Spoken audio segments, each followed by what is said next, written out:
Bonjour à toutes et à tous et bienvenue dans ma seconde base autonome durable. Je suis Stéphane Vivaliste et aujourd'hui nous allons parler d'un indicateur discret dont on parle peu dans les médias mais qui pourtant est un indicateur très puissant qu'on ait pour évaluer où on en est en France par rapport à l'effondrement en cours. Et cet indicateur qu'on doit tous surveiller de très près et qui n'est pas du tout une information cachée, eh bien cet indicateur est tout simplement le nombre de bénéficiaires des aides de l'association de Coluche, les fameux Restos du Cœur.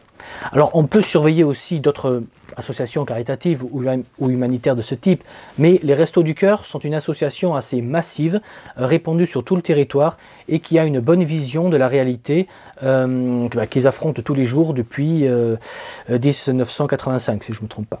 Et donc, que nous dit les Restos du Cœur? Eh bien, ils signalent officiellement que depuis simplement le début de la crise que nous vivons en ce moment, la hausse des bénéficiaires a augmenté, accrochez-vous, entre 30 et 45% selon les régions. Et les Restos du Cœur précisent que les plus fortes hausses sont dans les métropoles, donc les grandes villes. Et petite parenthèse, selon les chiffres officiels du gouvernement, il y aurait 8 millions de personnes qui ont besoin d'aide alimentaire en France, alors que le vrai chiffre tourne plus autour des 10 millions. Alors officiellement, il y aurait aussi 10 millions de personnes en France qui auraient un sentiment de précarité, car ils vivent sous le seuil de pauvreté. Dans la réalité, c'est plus proche des 15 millions que de 10 millions. Bref, et on ne parle même pas des 300 000 SDF qui vont dormir dehors dans le froid pendant cet hiver glacial qui arrive. Donc je ferme ma petite parenthèse. Alors ces chiffres du Restos du Cœur, donc cette hausse entre 30 et 45% de bénéficiaires des aides selon les régions, donnent plusieurs informations très intéressantes. Donc d'une part que dans les campagnes, les hausses sont moins graves que dans les villes. Cela signifie qu'à la campagne, les citoyens produisent individuellement plus de nourriture. Donc avec le durcissement de la crise, de plus en plus de personnes s'occupent d'un potager. Ce qui est confirmé évidemment par les entreprises comme Jardiland et autres, qui voient entre autres une hausse dans leur vente de graines, de terreaux et outils pour le potager. On voit aussi une hausse de l'intérêt en général pour des chaînes YouTube qui parlent de potager et de culture pratique, et c'est très bien. C'est une excellente chose. D'ailleurs, même sur notre chaîne à nous, dont votre humble serviteur s'occupe, eh bien, ma vidéo qui s'intitule « Les 5 plantes pour l'effondrement » va dépasser les 90 000 vues et a convaincu des milliers de personnes de s'abonner. Donc, suivez leur exemple, si ce n'est déjà fait, en laissant un pouce bleu et en vous abonnant à la chaîne pour nous soutenir. Mais revenons vers le sujet de la vidéo. Alors, d'un côté positif, de plus en plus de personnes travaillent à leur autonomie alimentaire et c'est une très bonne chose, même si cela indique malheureusement un appauvrissement de la population qui est obligée, on va dire, de produire soi-même sa nourriture. Et malheureusement, même à la campagne, on a de plus en plus besoin d'aide alimentaire, d'associations. Ça, c'est le côté négatif. Et ceci, malgré la hausse du nombre de potagers. Il y a un manque de nourriture quand même dans les campagnes. Donc les campagnes ne sont pas autosuffisantes. Donc la hausse, on va dire, du nombre de potagers, comme je le disais, n'est malheureusement pas suffisante pour nourrir correctement tout le monde à la campagne. Donc aller à la campagne n'est pas forcément une garantie de pouvoir survivre à l'effondrement et de trouver largement de quoi se nourrir. Donc ce n'est pas le cas. Bref, l'autre information que nous donnent les chiffres du Restos du Cœur est qu'en ville, la demande a augmenté de presque 50%. Ça traduit d'une part évidemment la hausse du chômage, la hausse de la pauvreté, et ça montre d'autre part que la masse de citadins est de plus en plus dépendant de la machine administrative pour simplement trouver de quoi manger, c'est-à-dire la base de la vie. Donc croire qu'on peut survivre en restant en ville, c'est tout simplement de la folie furieuse, car entre le fait qu'on n'y produit quasiment rien et que les citadins sont totalement déconnectés de la réalité, ils sont complètement connectés et drogués à la technologie, que lorsqu'ils vont se voir déconnectés de force de leur technologie, ils vont être sevrés de manière violente et ça va créer des comportements de drogués en manque dans la rue. Donc des comportements de dépression, des comportements violents et agressifs. Donc les villes seront des enfers très dangereux après le collapse. Parce qu'imaginez-vous, on coupe Facebook, on coupe Twitter, Instagram et autres trucs comme ça, qui donnent de l'adrénaline à chaque like pour pas mal de personnes. Là, ça serait une catastrophe si on leur coupe leur accès à leur compte. Alors tant que la machine suprême produit assez de nourriture en soi, ce n'est pas un drame que le nombre de bénéficiaires dans les villes ait augmenté de 45%. Par contre, c'est très grave pour ces personnes en question qui vivent dans la pauvreté, mais si vous avez regardé mes vidéos précédentes, vous avez vu que par les pénuries et réductions de production comme des engrais azotés produites avec du gaz qui avait son prix augmenté de 300%, bref, à cause des éléments vus dans mes vidéos précédentes que je vous invite vraiment à regarder, on sait que la production alimentaire mondiale va baisser. Et si on manque structurellement de nourriture, il va se poser alors la question simple qui est: comment va-t-on nourrir ces millions de bénéficiaires des Restos du Cœur ou autres associations de ce type? Alors déjà, les associations ont aujourd'hui, au moment où vous écoutez cette vidéo, un mal de chien à fournir assez de nourriture au nombre croissant de demandeurs, et les dons en nourriture qu'ils reçoivent diminuent. Alors imaginez comment ces associations vont faire si on réduit considérablement les stocks de nourriture qu'on met à leur disposition.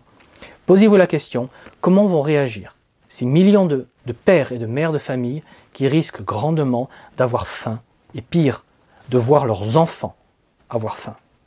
Posez-vous la question, que vont faire ces gens? Sachant qu'à cause de l'immense crise, de plus en plus d'entreprises vont faire faillite, ce qui va créer de plus en plus de chômage, de la misère, et de plus en plus de personnes vont dépendre des associations pour tout simplement pouvoir manger. On en est là. Il faut en être conscient et ne pas faire l'autruche. Et donc, pensez-vous que ces millions de personnes vont se laisser mourir de faim, ou vont ne rien faire et regarder leurs enfants mourir de faim, ou vont-ils se révolter contre la faim, contre la pauvreté, contre la misère, contre leur désespoir, etc. Je vous rappelle que les forces de l'ordre, en France, c'est grosso modo 100 000 agents, et en face, ce sont des centaines de milliers, voire des millions de personnes qui vont avoir faim. Pensez-vous que ces 100 000 agents, dispatchés à travers tout le territoire, vont pouvoir gérer la crise et les émeutes de la faim? Et posez-vous la question, qui va remplir le vide politique quand l'État va reculer pour gérer les émeutes? Donc face au désespoir des gens, les fanatiques religieux vont proposer des solutions, des explications et vont recruter à fond. Ensuite, face aux pénuries, les mafias et marchés noirs vont proposer des produits sous le manteau contre argent ou travail. Et c'est comme cela que petit à petit, de nouvelles factions combattantes vont naître et qui vont s'affronter ensuite entre eux pour le contrôle du territoire. Et que fera l'État? Eh bien rien, car les forces de l'ordre seront trop épuisées et trop déployées partout, et l'État fera le choix de protéger les centres-villes, les zones stratégiques comme des centrales nucléaires et les puits de pétrole dans le bassin parisien. Et on choisira donc complètement, l'État choisira de complètement abandonner les campagnes, et les mafias viendront s'approvisionner chez les producteurs locaux pour revendre cette nourriture très chère aux citadins, et c'est comme ça qu'un réseau mafieux de production se met en place. Pareil pour les fanatiques religieux, qui iront chercher auprès de leurs fidèles à la campagne des vivres qu'ils donneront à leurs fidèles. Et que fera l'État contre cela? Eh bien rien, parce que l'État sera trop occupé ailleurs à canaliser le peuple en colère et à lutter contre la mafia criminelle de la drogue, par exemple, qui est armée et qui est très violente. Et à un moment, ces factions vont défier l'État pour pouvoir faire ce qu'ils veulent. Donc ils vont attaquer les forces de l'ordre, et donc pour augmenter et agrandir leur territoire, et ils n'hésiteront pas à tirer à balles réelles sur les forces de l'ordre. Mais cela évidemment ne se fait pas en un jour, bien entendu. C'est un processus de pourrissement, de recul de l'État, puis au final d'effondrement de l'État qui se fera à peu près en même temps dans chaque pays du monde, car les pénuries sont au niveau mondial. Alors je ne dis pas que ce processus va se faire très rapidement, là maintenant, demain. Non, je dis que dès l'an prochain, si on manque de nourriture, ce processus d'effondrement va commencer. Les troubles et émeutes peuvent commencer. Les factions fanatiques et mafieuses vont commencer petit à petit à remplir le vide politique et administratif. Et donc, il est important pour nous de surveiller les indicateurs vitaux comme la demande de nourriture et la dépendance des personnes en situation de précarité qui dépendent tout simplement de la machine pour survivre. Parce que seulement des émeutes massives partout sur le territoire en même temps peuvent surpasser les capacités de réponse de l'État et peuvent faire effondrer complètement le gouvernement et l'appareil administratif de la République. Surtout si les politiciens sont capturés et exécutés par une foule en colère. Et non, je n'appelle pas les gens à se montrer violents et je n'appelle pas les gens à faire du mal à nos politiciens. Bref, il faut être conscient que si trop de citoyens se révoltent en même temps, l'État ne saura pas gérer. Et on a vu que les Gilets jaunes, qui pourtant étaient une révolte pacifique, a poussé l'État au bord de ses capacités. Alors imaginez ce même mouvement, mais avec plus de personnes qui ont faim et qui seront désespérées et qui cette fois-ci seront violentes. Et oui, les gilets jaunes, on va dire, nous ont bien montré les limites de la capacité de l'État à maintenir l'ordre et la paix. Donc aujourd'hui, le risque est réel. Et même plus que réel, le stade final de l'effondrement pourrait commencer dans les mois à venir si la production alimentaire mondiale est insuffisante à cause des pénuries, des catastrophes naturelles et autres problèmes, dont de transport. Dites-vous que le peuple peut supporter les pénuries en tout, tous les biens de consommation, etc. Le peuple peut supporter des hausses de prix, le peuple peut supporter le chômage, la misère, des hausses de prix de l'essence, de l'électricité, etc. Le peuple peut supporter beaucoup. Mais il y a une chose que le peuple n'acceptera jamais, et c'est de voir leurs enfants avoir faim. Donc si des enfants commencent à avoir faim, là vous pouvez être sûr que les émeutes de la faim deviendront violentes, voire très violentes. Et comme les pénuries sont structurelles et que ça ne va pas se résoudre de soi, eh bien la faim ne fera qu'aggraver et s'aggraver, et au final ça fera, on va dire, s'effondrer l'État, l'administration et la loi. Et vous serez livré à vous-même pour votre sécurité, pour produire et trouver votre propre eau potable ou nourriture. Et si vous n'êtes pas prêt à être pleinement autonome, vous mettez votre survie entre les mains de la chance. Et en général, c'est une très mauvaise idée, c'est un très mauvais pari. Donc mieux vaut dans ce cas que vous vous mettiez à l'abri au royaume. Mais ça, c'est à vous de voir. Donc il est plus qu'urgent que vous m'écoutiez et suivez le conseil que je vous donne à chaque vidéo et qui est de vous préparer maintenant que vous le pouvez encore, car après ce sera trop tard. Même si vous n'achetez que pour 3 mois de pâtes, c'est un début. Ayez quelque chose, même quelques paquets de pâtes, ça ne coûte pas grand chose, ça ne prend pas trop de place et ça vous servira toujours. Voilà, ayez quelque chose. Je ne vous demande pas de dépenser des 1000 et des 100 ou des milliards d'euros en matériel de pointe. Non, je vous demande d'avoir au moins pour 10 ou 20 euros de spaghettis chez vous. Car avec 20 euros de spaghettis, vous pouvez survivre 1 mois et demi, voire 2 mois. Vraiment, ayez de quoi tenir le plus longtemps possible, car dans les 3 premiers mois de l'effondrement, la masse de cigales va malheureusement mourir de faim et les survivants seront rares. Ensuite, il vous sera entre guillemets facile d'aller vers des communautés de survivants.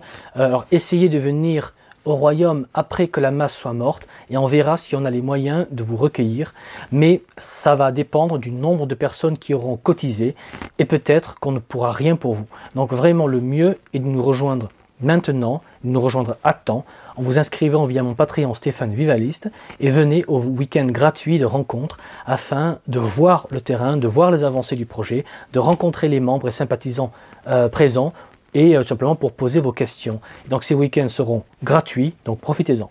Donc bref, préparez-vous, comme toujours, je vous dis, faites un minimum de stock de pâtes, visez un demi-kilo de pâtes par jour et par personne. Ensuite, cultivez des herbes sur votre balcon pour donner du goût à ces pâtes et essayez d'avoir du sel, car le sel donne goût à tout. Donc voilà, donc sur ces bonnes paroles, je n'ai plus qu'à vous dire, comme toujours, préparez-vous, anticipez, et je vous dis à la prochaine fois. Allez, ciao!